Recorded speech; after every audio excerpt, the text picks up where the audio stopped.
Hello, welcome back to Marydale Lane. My name is Maddie, and you have made it just in time for the Halloween special.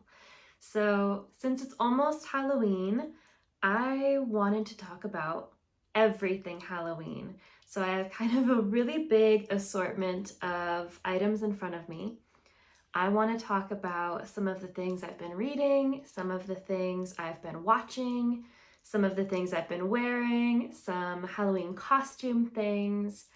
I thought maybe going through some old art projects that are kind of Halloweeny and spooky would be fun. So yeah, we're gonna go through kind of everything Halloween, and I hope you enjoy it. So I think I want to first start out with some of the things I've been reading. So the number one Halloween-y book I've been reading is this one. This is a newer release. It's The Maiden and Her Monster by Maddie Martinez. And this whole cover is definitely giving Halloween vibes. I don't necessarily know that I would say that the whole book is a Halloween-y book, but this is a sapphic romantasy, and one of the love interests is a monster. So I feel like that kind of falls in the realm. Whenever I see a hardcover book, I'm always curious about what the actual book cover looks like underneath the dust jacket. So let me show you that as well. Kind of this black with gold embellishment. Very pretty. And this tree is central to the story as well. Yeah, this was a fun one. And then some books that I'm not reading right now, but I would consider to be kind of Halloween-y books in my collection would be, obviously, The Crow. Like, it's an absolutely gorgeous, gorgeous book. This one is plain black on the inside.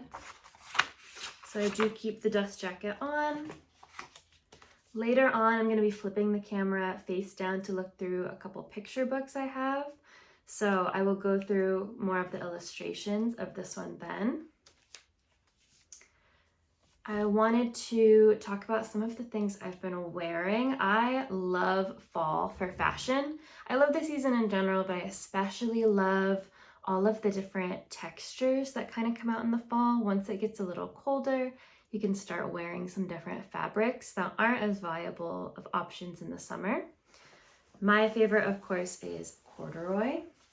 So the first thing I have are these corduroy pants. I feel like they're kind of looking brown on camera, but in person they definitely read as more of a faded black.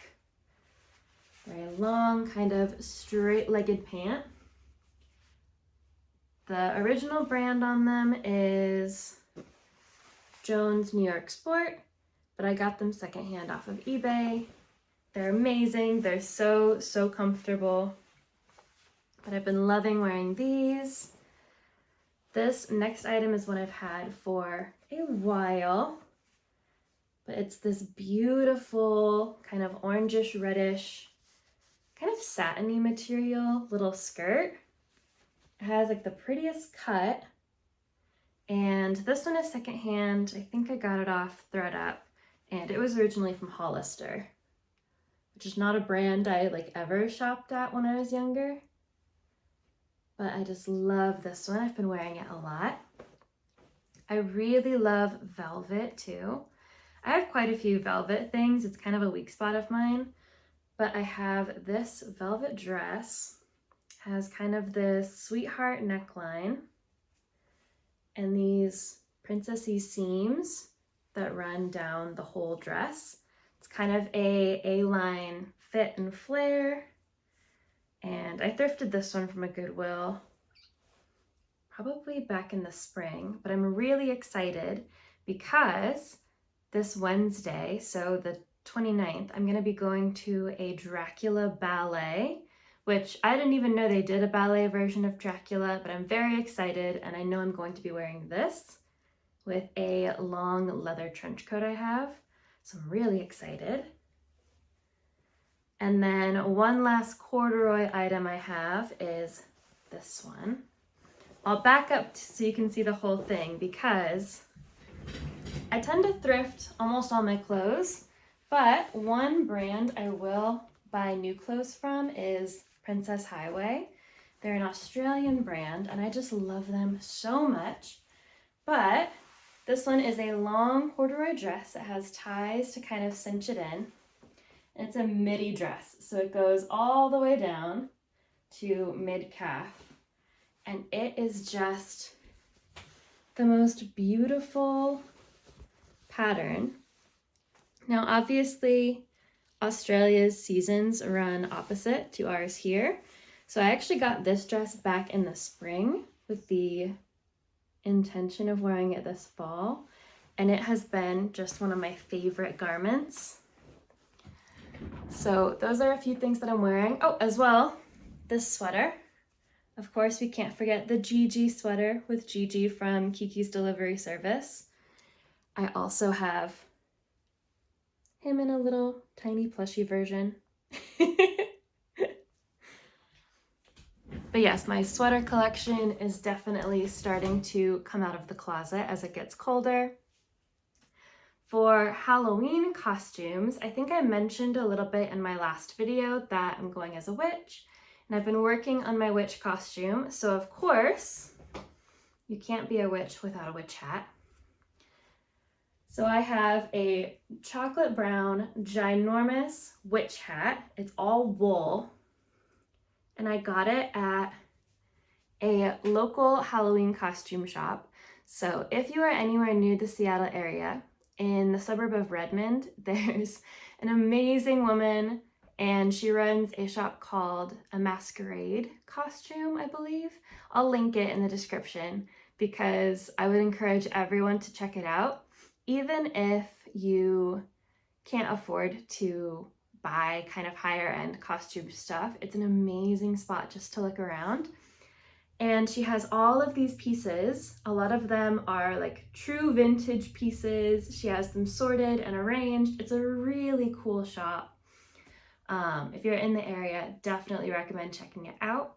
A lot of the more expensive pieces, she offers rental options too, so you can rent or purchase. I purchased this because I really want to keep it forever and ever. I want to work on this costume for years to come. So I have my witch's hat. Last year I had visited the shop and I had bought this beautiful masquerade mask. It's kind of this cream color with a little lacy trim and some sparkles around the eyes.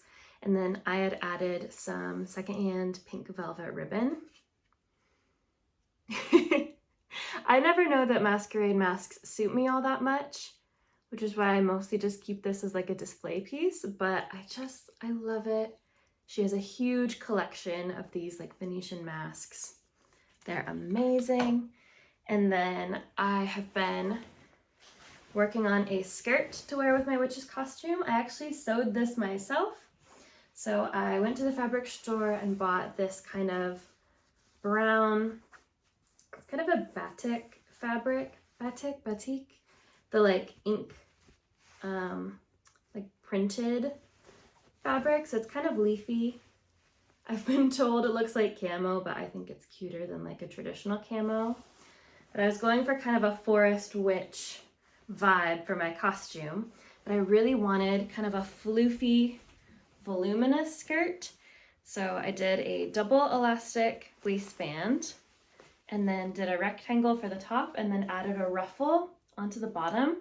So this comes like right exactly knee length on me, and it is the most swooshy thing. I am so happy with it. It's not like the cleanest sewing project I've ever done. Definitely don't go looking at the inside seams, but yeah, I'm pretty proud of it. And with that, my Halloween costume is almost done. I have a corset style piece that I'm working on. I'm not sure if I'm gonna get it finished on time, but I hope I do because I think that would be really fun to wear as well. Okay, now for movies I've been watching. I wrote them down on a sticky note so I wouldn't forget. Okay, So one of the first movies we watched this fall season was The Craft. I had actually never seen this one before, but I had heard that it was kind of a cult classic, and I definitely see why. I loved the vibes, especially the whole middle chunk of the movie where they're doing the slumber parties and kind of experimenting with witchcraft. This was such a fun movie, but I have to say, I'm not sure about the ending. I won't give any spoilers, even though I know it's an older movie. I know a lot of people still haven't seen it. But oh man, it was not really what I was expecting to happen. And the dynamics between the characters didn't quite finish out how I hoped they would. I feel like this one had a lot of potential that just didn't quite hit the mark. The second one, of course, Practical Magic. I've seen Practical Magic before and I've read the book before, but for me, it's a classic. I love to watch it every Halloween. I just think that the vibes are like unmatched. I love the costuming. I love the soundtrack. I love the scenery. I love that house that they film in. If you've seen the movie, you know the one. If you haven't seen the movie, I'll try to put like some pictures up on screen of some of the different costumes and the house. Because oh my God, that house, I wish it was real so bad. I want to live there. Let's see. The next one that is an every year watch for me is The Crow. I love The Crow. For me, it is just like the perfect Halloween movie. It's one of those that I think does a really good job of having that like Halloween vibe and getting the vibes right, but then also being a really solid story. For me, just everything about it hits. I love the costuming. I love the set design. I love the music design. I love so many things about it, and for me, it's a like no notes movie, which is pretty rare. But The Crow is just an absolute classic. I have not seen the remake version, and to be honest, I don't think I will. For me, the 90s version is just perfect as is, and I don't want to mess with it. One that I had never seen before that I watched for the first time this fall was Sleepy Hollow, the Tim Burton Johnny Depp one. I'll put some pictures up here. I liked the set design a lot and I enjoyed some of the costumes, but I was a tiny bit underwhelmed. I thought, given that it was a Tim Burton movie, that it would be a little weirder and wackier, but it was honestly pretty tame. I enjoyed it. I see why it's a classic for a lot of people. But for me, of course, the real showstopper deserved a lot more screen time, and it is Katrina's black and white end dress. Oh my God, that is a gorgeous dress. If you, by any chance, don't watch Rachel Maxey, she is an amazing YouTuber and content creator, but she did a recreation of Katrina's dress from Sleepy Hollow that is just, it is fantastic, and she's a wildly entertaining creator anyway. So I will definitely be linking her video in the description, because if you haven't seen it, or if you're subscribed to her and missed that one, it's definitely worth a watch. And then one that I watched this fall that I haven't seen since I was a kid is Scooby-Doo and the Witch's Ghost. So I watched this at a movie night with some friends, and it was so fun. I had seen it a million years ago, and I only know that I had seen it a million years ago because of the Hex Girls. I mean, who can forget? They have such an iconic look that like the image of them stuck with me long after any memory of the actual plot of this movie had faded. But of course, it's just a fun classic watch. And now I'm gonna go ahead and flip the camera around so that we can go through some picture books, book illustrations, and some art pieces. All right, you are looking down at my desk right now, and I wanted to go through some old sketchbook spreads and couple old prints that I've done that are kind of serving up some Halloween vibes. So the first one is this mushroom print. I drew this one up a couple years ago. I love drawing mushrooms. They have such an interesting variety of textures. And I actually just posted this one again on my Instagram, so I will of course link that in the description too if you want to check it out. But mushrooms always give me fall vibes, so I wanted to highlight this one, but then a slightly spookier one would definitely be this one. This skull was drawn using a reference photo from the Hurdle Skulls collection from the Mutter Museum, which I learned about when I was getting my certificate of museum studies. But yeah, this one was so much fun. And then I have a couple of sketchbook spreads. So this is my old sketchbook. It's a Pentalic purple sketchbook. And I wanted to switch through or flip through a couple of spreads. So here's a nice mothy one. I feel like a lot of my drawings kind of come across more Halloween because of the black and white style. It's kind of easy to make things look spooky. Oh, this one was an old Inktober one. It's like a werewolf drawing. Not super pleased with it, but I don't hate it either. It is what it is. What I'm looking for is, I have in here a couple drawings of a couple of the characters from Twin Peaks, which for me, Twin Peaks is another like fall essential. Love, love, love that one. Aha, here we go. Here is Audrey and Shelley, two of my faves. But yeah, there's a couple of older drawings. And then moving along to books, can't talk about Halloween without my fave, Angelina Ballerina. Let me lift you up a little bit.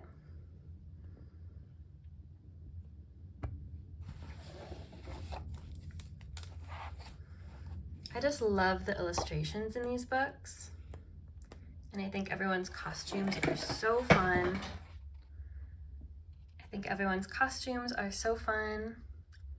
I love the way these illustrations are drawn. The lighting is captured so well.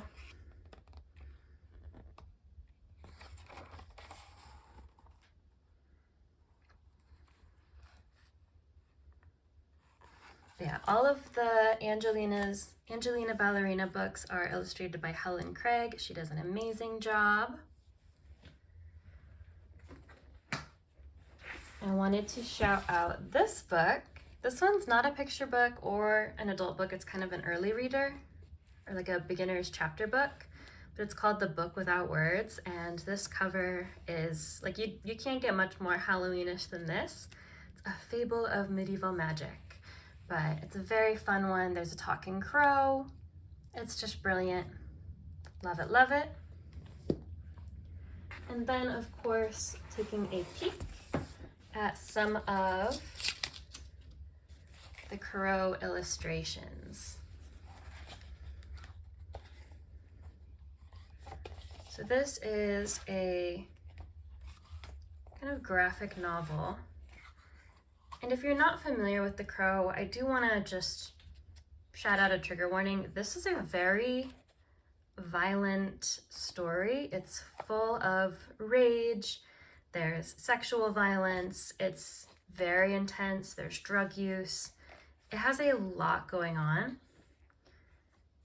And I will say that for the movie too, but the graphic novel I feel like is just so much more intense. The author was going through a very traumatic period in his life when he created this, and it is definitely a reflection of that.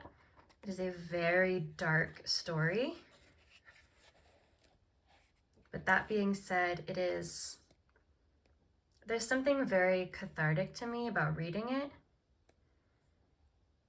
Yeah, it's something that will always hold a special spot in my heart. But yeah, there's the crow. I don't want to flip through too much if you're looking to read it. Before I close out this video, I also wanted to point out a couple of art prints that I have hanging in the studio that are not necessarily Halloween prints, but for me they give Halloween vibes. So let me go ahead and show you some of those. You'll have to forgive me, they're all gonna have like glary reflections because of the frames. But this is the first one, and I'll be linking all of the artists down in the description. This one is by Vaughn Art. You can see his mark there in the corner.